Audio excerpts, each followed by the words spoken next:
नमस्कारम प्रणाम दोस्तों। आज का वीडियो बेस्ट रहेगा प्रोस्टेट के लिए योगा थेरेपी या योग चिकित्सा। इसके अंदर सबसे पहले हम प्रोस्टेट की समस्या क्या है, कैसे ये होती है, इसको समझेंगे।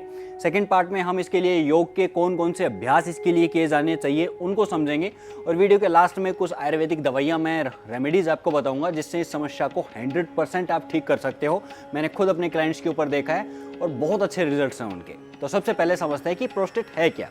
देखिए, प्रोस्टेट एक ग्रंथि होती है जो हमारे मूत्र मार्ग के आसपास रहती है। एक्चुअल में हमारे मूत्र मार्ग के आसपास फैली हुई है 3 से 4 सेंटीमीटर तक हमारे मूत्र मार्ग या यूरेटर जिसको बोलते हैं उसको कवर करके रखती है। नॉर्मली इसका जो वेट होता है वो 15 ग्राम के आसपास होता है, 15 से 20 ग्राम के आसपास। लेकिन उम्र बढ़ने के साथ साथ इसका वजन बढ़ने लगता है और जैसे जैसे इसका वजन बढ़ता है, इसका आकार बढ़ता है, तो ये मूत्र मार्ग में रुकावट पैदा करने लगती है जिससे यूरिन पास करने में बहुत सारी परेशानियां होने लगती हैं। अब अगर हम सोचें कि इस ग्रंथि का हमारी बॉडी के अंदर काम क्या है, तो ये हमारे स्पर्म का 15 से 20% लिक्विड पार्ट बनाती है। जब वीर्य निकलता है तो उससे 15 से 20% जो लिक्विड पार्ट होता है वो इस ग्रंथि से ही निकलता है। हर आदमी की उम्र बढ़ने के साथ साथ इस ग्रंथि का आकार बढ़ता है और ये एक नॉर्मल कंडीशन मानी जाती है। जैसे आपके बाल सफ़ेद होते हैं, झुर्रियाँ पड़ती हैं, जैसे जैसे उम्र बढ़ती है तो इसका आकार बढ़ना एक नॉर्मल कंडीशन मानी जाती है। और हर किसी को इसका आकार बढ़ने की वजह से समस्या हो ये जरूरी नहीं है। 50 साल की उम्र के बाद में प्रोस्टेट का आकार बढ़ना एक बहुत ही सामान्य कंडीशन है। अब इससे प्रॉब्लम होगी या नहीं होगी ये इस बात पे डिपेंड करता है कि इसका आकार बाहर की तरफ बढ़ रहा है या फिर अंदर की तरफ। अगर इसकी आकार अंदर की तरफ बढ़ता है तो फिर ये यूरिन का जो पास होने का जो मार्ग होता है उसको अवरुद्ध करने लगती है। इसी वजह से फिर प्रॉब्लम्स क्रिएट होती हैं। और अगर इसका समय रहते समाधान ना किया जाए तो उम्र बढ़ने के साथ साथ ये कैंसर का भी रूप ले सकती है जिसको प्रोस्टेट कैंसर हम बोलते हैं। ये तो हुआ इसका एक संक्षिप्त परिचय। अब हम चल लेते हैं कि कौन कौन से योग के अभ्यास इस समस्या को ठीक करने के लिए हमें करने चाहिए। इसके लिए मैंने योगा मैट ली है, एक पिल्लो की आपको आवश्यकता पड़ेगी, एक योगा बेल्ट की आपको जरूरत पड़ेगी, क्योंकि अक्सर ये प्रॉब्लम जो होती है वो एल्डर लोग के, जो बड़ी उम्र के जो लोग होते हैं उनको होती है। तो उनकी बॉडी में फ्लेक्सिबिलिटी कम होती है, स्टिफनेस आ जाती है, नीज वगैरह में भी प्रॉब्लम्स रहती है। तो उन लोगों को इन 2 चीज़ों की आवश्यकता पड़ेगी आज की जो योगा थेरेपी है उसको करने के लिए। योगा अभ्यास करने के लिए सर्वप्रथम आप जिस प्रकार से मैं बैठा हुआ हूँ क्रॉस लेग करते हुए इस प्रकार से आप बैठ जाएंगे। एक योगा मैट का आप उपयोग कर लेंगे। मैट अगर आपके पास में नहीं है तो कोई दरी या चादर बिछा के भी आप नीचे बैठ सकते हैं। योगा मैट होगी तो ज़्यादा उपयोगी रहेगी क्योंकि इससे थोड़ा सॉफ्टनेस और क्यूशनिंग भी आपको मिल जाती है। तो यहीं से हमारे अभ्यास शुरू होंगे। सर्वप्रथम आप अपने दोनों हाथों के मध्य में इस प्रकार से अपने पैर को पकड़ लेंगे। ठीक है, इस प्रकार से नहीं पकड़ सकते तो इस प्रकार से भी पकड़ सकते हैं और अपने पैर को इस प्रकार से रोटेट करना है। ठीक है, इससे क्या होगा, आपकी जो पेल्विक मसल्स हैं उनके ऊपर स्पेसिफिक स्ट्रेच पड़ेगा और ये आपके लिए बेनिफिशियल रहेगा। इस प्रकार से पूरा स्ट्रेच करते हुए जितना हो सकता है राउंड बाय राउंड साइड में लेकर जाएं, पूरा आगे पीछे रोटेट करने की कोशिश करें। और इस अभ्यास को श्वास के साथ आपको करना है और पैर को जितना हो सकता है समानांतर रखें, चेस्ट के समीप रखें इस प्रकार से, ताकि आपकी जो मसल्स हैं वो पूरी स्ट्रेच हो पाएं। इस प्रकार से दोनों साइड बाई साइड, दोनों साइड से रोटेट कर लेंगे। इसी प्रकार से हम दूसरे पैर को भी करेंगे। दोनों पैरों को इस प्रकार से साइड बाई साइड मूव करते हुए दोनों दिशाओं में। और ये अभ्यास इसलिए कर रहे हैं ताकि इससे आगे के अभ्यास जो हैं वो हम इजीली कर पाएँ, क्योंकि प्रोस्टेट की प्रॉब्लम जैसे मैंने आपको पहले बताया बड़ी उम्र के लोगों को ज़्यादा होती है। तो उन लोगों को मुख्य रूप से इन अभ्यासों को, क्योंकि ये लूजनिंग एक्सरसाइज हैं, ये ज़रूर करनी चाहिए प्रारंभ में। तो ये तो हमारी लूजनिंग एक्सरसाइज होगी। अब हम चलते हैं मुख्य अभ्यास की तरफ। तो हमारा पहला अभ्यास होगा बटरफ्लाई। इस प्रकार से दोनों पैरों को आपस में इस प्रकार से मिला लें, दोनों हाथों को इंटरलॉक करते हुए सामने से इस प्रकार से बांध लेंगे और दोनों घुटनों को संचालित करेंगे। अगर आपकी जो फ्लेक्सिबिलिटी है हिप्स की वो इतनी ना हो तो दोनों हाथों का भी सहारा आप ले सकते हैं। तो इस प्रकार से अपने पैरों को संचालित करें। नीचे लेके गए, ऊपर लेके आए, नीचे लेके जाएं, पूरा ऊपर की तरफ लेके आएं और पूरा खोलने की कोशिश करें ताकि आपकी जो पेल्विक फ्लोर मसल्स हैं, हिप मसल्स हैं, वो पूरी स्ट्रेच होके खुल सके। जैसे ये मसल्स खुलेंगी तो आपके प्रोस्टेट के ऊपर इफेक्ट पड़ेगा। प्रोस्टेट के अंदर जो ब्लड का फ्लो है वो इंक्रीज होगा और उसका साइज जो है वो श्रिंक होने लगेगा। तो इस प्रकार से इस अभ्यास को आप दोहराएंगे 20 से 25 बार तक श्वास के साथ ही इस अभ्यास को आपको करना है और अपनी पूरी एकाग्रता को मसल्स के ऊपर और इस एक्टिविटी के साथ में जोड़ के रखना है। योग के अभ्यासों का प्रभाव तभी आपके शरीर के ऊपर पड़ता है जब आपका कॉन्शियस उस एक्टिविटी के साथ में जुड़ा होता है। तो इस प्रकार से अपने दोनों पैरों को संचालित करेंगे।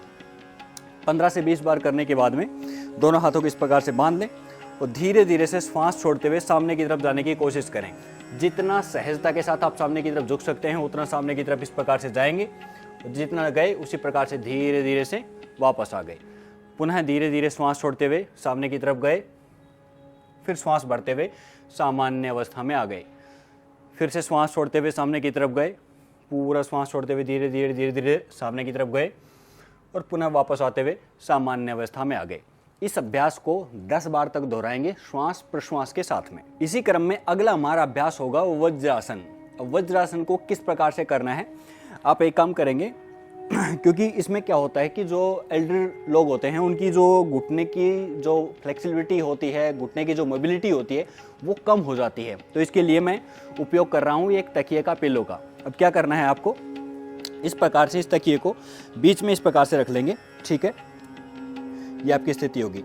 और धीरे धीरे से इसके ऊपर आपको इस प्रकार से बैठना है। ये आपकी बॉडी की पोजीशन रहेगी, इसको ठीक से समझ लें। ये आपकी बॉडी की पोजीशन रहेगी। अब कुछ क्षणों तक आपको इस स्थिति में बैठना है। उसके बाद धीरे धीरे से दोनों हाथों का सहारा लेते हुए इस प्रकार से पीछे की तरफ लेट जाएं, कोहनियों का सहारा लेते हुए, और पूरा अपनी बॉडी को पीछे की तरफ ले जाएं जितना हो सकता है। अब इससे आपको स्पेसिफिकली आपके इस एरिया के ऊपर आपको इफेक्ट फील होगा, इस एरिया के ऊपर आपको स्ट्रेच फील होगा। कुछ क्षणों तक इस स्थिति में रुकें। अपने दोनों हाथों को इस प्रकार से भी रख सकते हैं आप, और कम से कम 20 सेकंड, और धीरे धीरे इसकी टाइमिंग को इंक्रीज़ करते हुए 30 से 35 सेकंड और 1 मिनट तक इसकी टाइमिंग को इंक्रीज़ करने की कोशिश करेंगे। जिस प्रकार से गए थे उसी प्रकार से हाथों का सहारा लेते हुए अब धीरे धीरे से वापस सामान्य अवस्था में आ जाएंगे। अब इसी क्रम में अगला हमारा अभ्यास होगा सुप्त पादांगुष्ठासन। सुप्त पादांगुष्ठासन करने के लिए आप क्या करेंगे, सर्वप्रथम इस प्रकार से लेट जाएंगे। अब इसको करने के लिए आपको योगा बेल्ट की जरूरत पड़ेगी, या कोई रस्सी, तौलिया या बेल्ट, सामान्य बेल्ट जो होती है उसका भी इस्तेमाल आप कर सकते हैं। क्या करना है, इस प्रकार से सर्वप्रथम आके आप लेट गए, ठीक है, अपने दाहिने पैर को ऊपर उठाया और पैर के पंजे में इस प्रकार से, ठीक है, पैर के पंजे में इस प्रकार से बेल्ट को लगाया और धीरे धीरे से अपने पैर को अंदर की तरफ आपको खींचना है, ठीक है। जितना आराम से आप सहजता के साथ खींच सकते हैं खींचें। वहीं पे आपको होल्ड करना है, कम से कम 15 से 20 सेकंड तक आराम से होल्ड करें, और टाइमिंग को इंक्रीज़ करने की कोशिश करनी है दिन प्रतिदिन। जितना अंदर की तरफ लेके आ सकते हैं लेके आएँ, धीरे धीरे से सहजता के साथ में वापस रिलीज। अब इसी प्रकार से इस अभ्यास को दूसरे पैर से भी दोहराएंगे। पैर को ऊपर की तरफ लेके गए, ठीक है, श्वास छोड़ते हुए पैर को अंदर की तरफ खींचेंगे।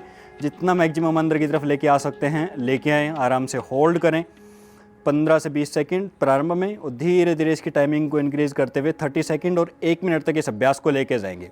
अब इसमें अगर आप स्पेसिफिकली देखोगे तो आपके लेग्स के ये जो मांसपेशियाँ हैं, पेल्विक की जो मसल्स हैं, हैमस्ट्रिंग है, ग्लूट्स की जो मांसपेशियाँ हैं, स्पेसिफिकली इस एरिया के ऊपर इसका प्रभाव पड़ता है।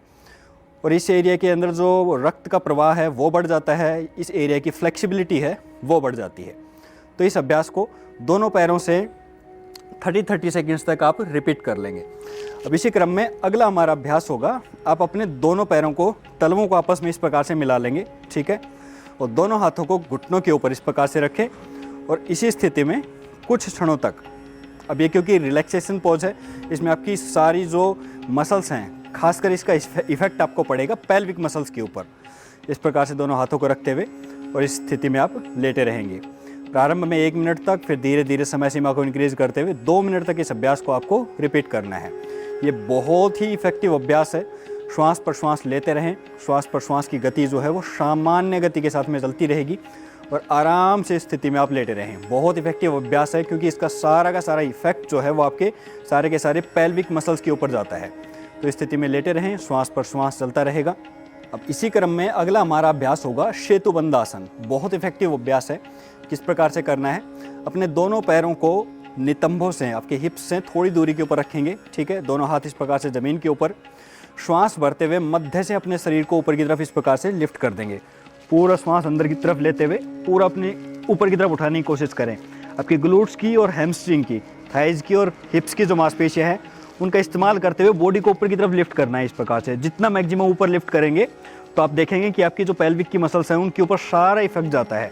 इस प्रकार से लिफ्ट किया, प्रारंभ में 15 सेकंड्स होल्ड करना है, धीरे धीरे टाइमिंग इंक्रीज करते हुए 30 सेकंड्स तक इस पोस्चर में आप आराम से होल्ड कर लेंगे। धीरे धीरे जिस प्रकार से गए थे उसी प्रकार से वापस आ गए। इस आसन की आपको कम से कम 2 आवृत्तियां करनी है, 2 बार इसको रिपीट करना है 15-15, 20-20 सेकंड की होल्डिंग के साथ। इसी क्रम में अगला हमारा अभ्यास होगा मकरासन। मकरासन भी विशेष इफेक्टिव पोज है। क्या करना है, इस प्रकार से आके आप लेट जाएंगे, दोनों हाथों को इस प्रकार से अपनी ठुड्डी के नीचे रख लें और पीछे से अपने पैरों को इस प्रकार से संचालित करें। यह भी काफ़ी इफेक्टिव और प्रभावशाली अभ्यास है दोनों पैरों को, क्योंकि ये आराम से आप इस अभ्यास को रिपीट कर पाएंगे। तो दोनों पैरों को इस प्रकार से आराम से संचालित करें, आपके पैल्विक के ऊपर इसका विशेष इफेक्ट पड़ेगा। तो इस अभ्यास को आराम से आप 1 मिनट तक आराम से कर लेंगे, क्योंकि एक बहुत कठिन अभ्यास नहीं है, इसमें कोई विशेष आपको एफर्ट नहीं डालना है। तो 1 मिनट तक स्टार्टिंग में आप इसको आसानी से कर लेंगे। अब इसी क्रम में अगला हमारा विशेष प्रभावशाली अभ्यास होगा धनुरासन। धनुरासन करने के लिए अपने दोनों पैरों को इस प्रकार से एंकल्स के पास से इस प्रकार से पकड़ेंगे और श्वास भरते हुए इस प्रकार से अपनी बॉडी को लिफ्ट कर देंगे। सामने से आपका पूरा शरीर उठ जाएगा, पीछे से आपके पैर उठ जाएंगे और पूरी आपकी बॉडी जो है वो नेवल एरिया के ऊपर बैलेंस होगी। होल्ड करेंगे प्रारंभ में 15 सेकंड, धीरे धीरे टाइमिंग इंक्रीज करते हुए 30 सेकंड्स तक इस अभ्यास को आपको लेके जाना है। धीरे धीरे से सामान्य अवस्था में इस प्रकार से आ जाएंगे। अब इसमें लास्ट हमारा अभ्यास होगा भुजंगासन। भुजंगासन करने के लिए पीछे से दोनों पैर इस प्रकार से मिला लें, दोनों हाथ चेस्ट की बगल में रखें, श्वास भरते हुए अपने शरीर को आगे से इस प्रकार से लिफ्ट करेंगे और स्लाइटली पीछे बेंड करने की कोशिश करें। अब इसमें हाथों को इस प्रकार से नहीं रखना है, कोहनियाँ स्लाइटली इस प्रकार से बेंड रहेंगी और पीछे की तरफ बेंड करने की कोशिश करनी है। अब इससे आपके कमर के ऊपर और डाइजेशन के ऊपर तो विशेष प्रभाव पड़ेगा ही, आपके प्रोस्टेट के लिए भी एक खास और विशेष अभ्यास होगा। अब इस आसन की स्थिति में भी आपको कम से कम 15 to 20 सेकंड्स स्टार्टिंग में एंड देन टाइमिंग इंक्रीज करते हुए इसको 30 सेकंड्स तक आपको लेके जाना है। तो ये तो आसनों का अभ्यास हुआ जो स्पेसिफिकली प्रोस्टेट को ठीक करने के लिए मुख्य आसन अभ्यास हो गए। अब आते हैं प्राणायामों के अभ्यासों के ऊपर। प्रोस्टेट के लिए सबसे इफेक्टिव प्राणायाम का अभ्यास है कपालभाति प्राणायाम। कपालभाति प्राणायाम को 10 मिनट से शुरू करके 10 मिनट से शुरू करके आप 15 to 30 मिनट्स तक इसको जरूर करें। मैं अपने क्लाइंट्स को हमेशा ये चीज़ रिकमेंड करता हूँ कि कम से कम कपालभाति प्राणायाम को आप 15 to 30 मिनट तक जरूर करें। 30 मिनट तक जब इसका अभ्यास किया जाता है 15-15 सेकंड के 2 लैप करके, स्टार्टिंग में इतना करने की आवश्यकता नहीं है। स्टार्टिंग आप 10 मिनट से शुरू करें, धीरे धीरे टाइमिंग इंक्रीज करते हुए इसको 30 मिनट तक आपको लेके जाना है। कपालभाति प्राणायाम विशेष प्रभावशाली अभ्यास है। किस प्रकार से करना होता है, क्रॉस लेग करते हुए इस प्रकार से बैठ गए, अब पेट अंदर जाएगा, श्वास बाहर निकलेगा। कपालभाति के लिए वैसे स्पेसिफिकली वीडियो बना हुआ है, उसका लिंक मैं डिस्क्रिप्शन में डाल दूंगा अगर आप नहीं जानते हैं कपालभाति कैसे किया जाता है स्पेसिफिकली, क्योंकि कपालभाति को एक्सप्लेन करने लगेंगे तो वीडियो बहुत लंबा हो जाएगा। तो इसलिए कपालभाति को अगर सीखना ही है आपको तो उसका लिंक मैं डिस्क्रिप्शन में डाल दूंगा, वैसे सामान्य तौर पे समझ लेंगे। पेट अंदर गया, श्वास बाहर, आपको पूरा ध्यान श्वास बाहर छोड़ने के ऊपर करना है। पूरा आपका ध्यान श्वास छोड़ने के ऊपर रहेगा। इसमें श्वास लेने की प्रक्रिया जो है वो अपने आप होती है, आपको सिर्फ श्वास छोड़ने के ऊपर ध्यान देना होता है। मैं आपको बता रहा हूँ जिन लोगों के प्रोस्टेट का जो साइज़ है वो 15 ग्राम से बढ़ के 100 ग्राम तक हो गया था, उनको भी ठीक होते हुए मैंने देखा है कपालभाति और इन आसनों का अभ्यास करके। अब आ जाते हैं हमारे, इसके साथ साथ आप भस्त्रिका इत्यादि, अनुलोम विलोम इत्यादि प्राणायामों का भी अभ्यास कर सकते हैं, लेकिन इसके लिए स्पेसिफिकली और सबसे ज़्यादा पावरफुल अभ्यास कपालभाति का ही है। अब आ जाते हैं हमारे आयुर्वेदिक रेमेडीज़ के ऊपर। तो इसमें सबसे प्रभावशाली अगर कोई रेमेडी है तो वो है गोक्षरू। गोक्षरू का काढ़ा बना के आप पीना शुरू करें, ये रामबाण का काम करती है। गोखरू का जो काढ़ा होता है वो आप पीना शुरू करें, रेगुलर बेसिस के ऊपर पीना शुरू करें। इसके साइज़ को श्रिंक करने के लिए और प्रोस्टेट के लिए बेहतरीन अभ्यास है। गोक्षरू तो प्रोस्टेट कैंसर तक को ठीक करने की क्षमता अपने अंदर रखता है, तो इसलिए गोक्षरू का उपयोग करना शुरू करें। गोक्षरू का काढ़ा आपको पीना है और वो भी सुबह के समय। इसके अलावा आप चंद्र प्रभावटी का इस्तेमाल कर सकते हैं, 2 से 3 गोली प्रतिदिन आप खाएं खाली पेट। इसके अलावा लौकी जो होती है वो काफ़ी इफेक्टिव है प्रोस्टेट के लिए। प्रोस्टेट के अंदर लौकी का काफ़ी इफेक्ट पड़ता है, काफ़ी लाभदायक है। तो लौकी का जूस आप ले सकते हैं। इसके अंदर काली मिर्च और तुलसी का भी आप ऐड कर लें, 2-3 पत्ते तुलसी ले ली, 2-3 काली मिर्च उसमें डाल लें और लौकी का जूस आप पीना शुरू करें। तो ये एक प्रकार से कंप्लीट योगा थेरेपी हो गई आपके प्रोस्टेट की समस्या को ठीक करने के लिए। अगर इसको आप फॉलो करोगे तो डेफिनेटली आप अपनी प्रोस्टेट की समस्या को ठीक कर सकते हैं। आज के वीडियो में यही था। अगर आप आपको प्रोस्टेट की समस्या है या आपके आसपास किसी व्यक्ति को प्रोस्टेट की समस्या है तो बिल्कुल इन योगाभ्यासों को आप उनको रिकमेंड कर सकते हैं, या आपको स्वयं को समस्या है तो आप इनको जरूर फॉलो करें। इसके साथ साथ अगर आपकी खुद की कोई भी स्वास्थ्य समस्या है तो आप हमारे साथ जुड़ के अपनी स्वास्थ्य समस्या का समाधान प्राप्त कर सकते हैं, और साथ ही साथ हमारी रेगुलर बेसिस के ऊपर चलने वाली योगा क्लासेस को भी आप ज्वाइन कर सकते हैं। Always stay healthy, be happy. जय हिंद।